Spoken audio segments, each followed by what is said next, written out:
Hi everybody, it is Cheapskate Snob, and I am doing a video based off of things I learned from my exes. I say is kind of like this is technically it could be any of my exes, but I think we know which one it is. Anyway, so what up? Okay, first off, I want to say this. If this man has brought up a woman to you, as ridiculous as this sounds, especially if this is a woman of traditionally breeding age, okay, and she is remotely attractive, he probably wants to hook up with her or F her or however you want to look at it. He's probably not, well, let me clarify. This is for your known cheaters. I'm not going to paint every man with that brush. That's just not fair. And it makes the low-life, scummy cheater guys look better than they are, because then it reduces it down to, well, all men cheat, which since I went through my most recent breakup, I have heard people say nonsense like that. Not everybody, but here and there, all men cheat, and there are plenty of men who don't. And let's not taint those guys with that same brush, okay? Because then just stay in that relationship. Just beg and plead for him to use a condom so that he doesn't give you something. But otherwise, just stay, because, all men cheat, right? I mean, but anyway. But yeah, so if you're dealing with a guy who has a roaming eye, if he starts mentioning a remotely attractive woman of breeding age, and sometimes she could be older, I hate to sound ageist, but I'm just saying that's like the easiest way to narrow it down, and he's like working her into his stories or whatever, or talking about her in any way, he probably likes her. Whether he has acted on it or not, who knows? And when I say likes her, I don't mean as a friend. Sad story from my past. So in 2017, when I very first started dating the man who would go on to become the father of my child, he was treating me extremely poorly, to say the least. Okay, the me of that time would be proud of the me of today. I'm just gonna say that. But anyway, that's another story.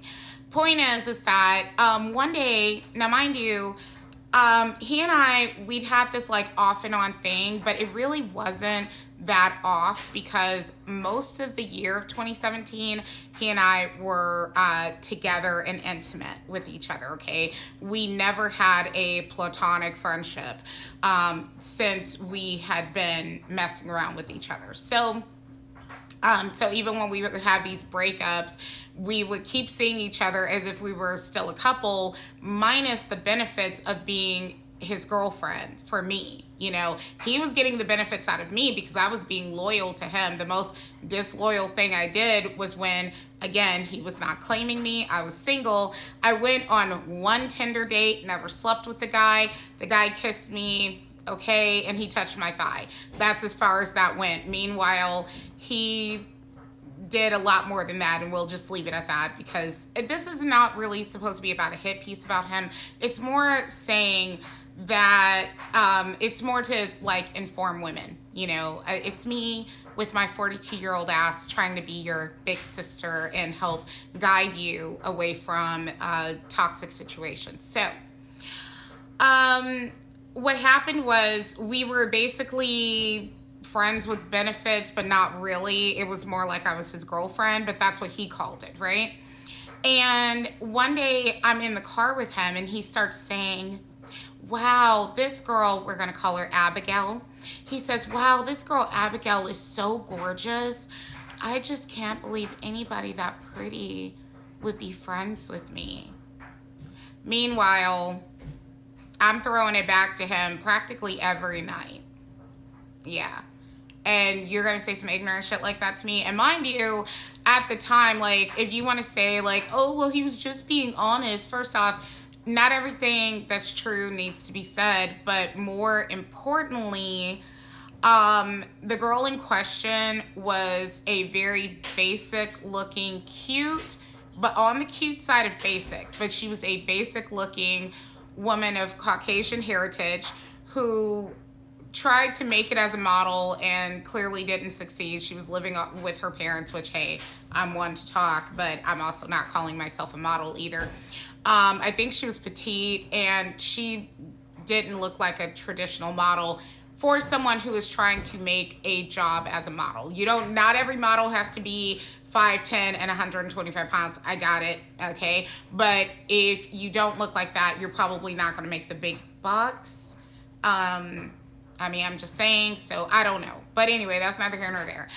I'm being mean towards her. I don't mean to. But, you know, he would constantly try to shoot his shot at her. And I found that out the hard way when I was pregnant with his child and I went through his phone and I saw him complimenting her on how much of a good mom she was and how beautiful she was and how he wishes she would give him a chance. Okay? And this was right after he had sex with me. Yeah. And of course she told him no, which tickled me to no end. But it also made me think, damn, what are these women seeing where they're all telling him no? Because I saw many women declined. Anyway.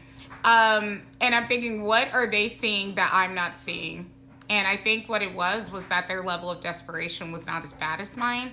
It's not that pretty girls don't get desperate. And to be quite frank, I think I'm a pretty girl underneath all this weight.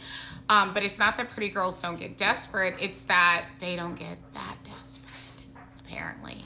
You know, and especially when they have many options, other men who also recognize that they're pretty.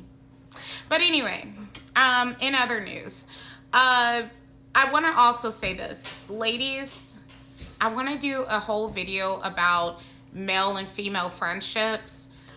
I've heard somebody say this. I think this is very true.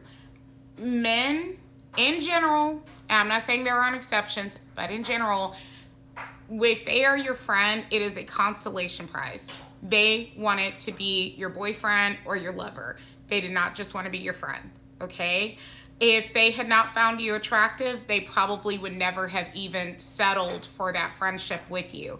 But they took it as a consolation prize. And the difference between a male and female friendship dynamic of like, oh, you can be my friend, is that I do think women are more likely to let men crawl their way into our hearts. Whereas I think men, when they know they don't want us, they don't want us.